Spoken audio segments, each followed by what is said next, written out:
রাষ্ট্রীয় প্রতীক হচ্ছে শাপলা, আবার জাতীয় প্রতীক হচ্ছে শাপলা। সেই শাপলা না দিলে নাকি তারা নির্বাচন করবে না। সেইখানে যে ধানের শীষের কথা বলছে, ওখানে ধানের শীষ নাই। এই এনসিপি উপরে মানুষের দল করার আগে যারা ব্যক্তি ছিল, যে ছাত্র আমাদের সন্তানরা ছিল, ভাইরা ছিল, তাদের উপর কিন্তু সারা বাংলাদেশের লোক একটা আস্থা আনছিল এবং সেই জন্য জুলাই আন্দোলনে তাদেরকে বাড়ি থেকে এসে সেই মা বোনরা পানি দিত, পরোটা কিনে দিত, পাউরুটি কিনে দিত এবং মনে করেছিল তারা সবসময় এই বাংলাদেশে তারা অন্যায়ের প্রতিবাদ করবে।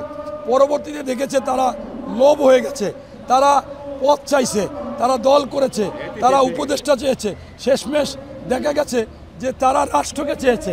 এখন রাষ্ট্রকে কিভাবে চাইলো?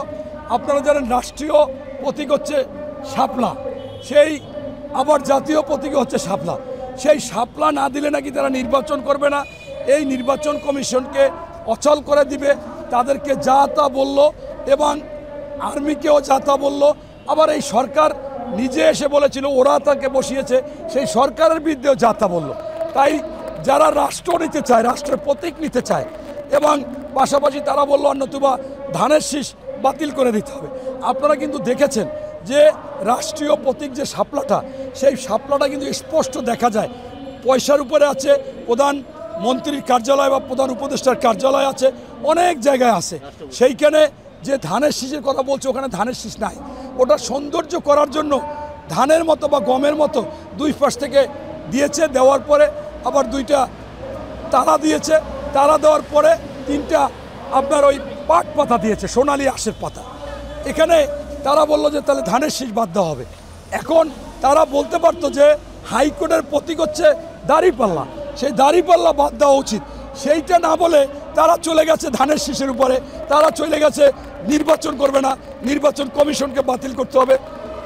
তাই যাদের এত খায়েশ পুরাবার জন্য একটু ভালো খাবারের একটা প্রতীক হচ্ছে বেগুন, তাই তারা বেগুন হয়তো বা দিতে চাচ্ছে বা দিবে। এখন আমি মনে করি এই এনসিপি আমার সন্তানের মতো, তোমরা ফিরে আসো। বাংলাদেশে এই যে গুম হচ্ছে, অনৈতিক কাজ, এরপর আইন শৃঙ্খলা বাহিনীর অবনতি, সুশাসন নাই, সুবিচার নাই এবং ছিনতাই, খুন খারাপি হচ্ছে।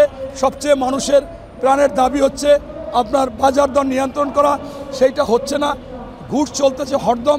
এখন তোমরাও বদলি বাণিজ্যের সাথে অ্যাড হয়ে গেছো, তোমরা অনেক জায়গায় গেলে সেখানে অনেকেই তোমাদেরকে প্রত্যাখ্যান করতেছে, তোমাদের সাথে যারা ছিল। তাই বলবো এই শহীদদের রক্তের বিনিময়ে যারা এখনও আহত আছে, তাদের বিনিময়ে আমি পাশাপাশি জামাতকেও বলবো যে আপনারা জনগণের এই সব কিছু অধিকার আদায়ের জন্য দরকার নির্বাচিত সরকার। এই মব সৃষ্টি হোক, এই ঘুষ, দুর্নীতি, সন্ত্রাস, দখল, এগুলো যদি রুখতে হয় নির্বাচিত সরকার দরকার। আর নির্বাচিত সরকারের জন্য দরকার আপনার ভোট। এই ভোট থেকে তোমরা কেন যেন বিভিন্ন রকমের তাল বাহানা করতেছ।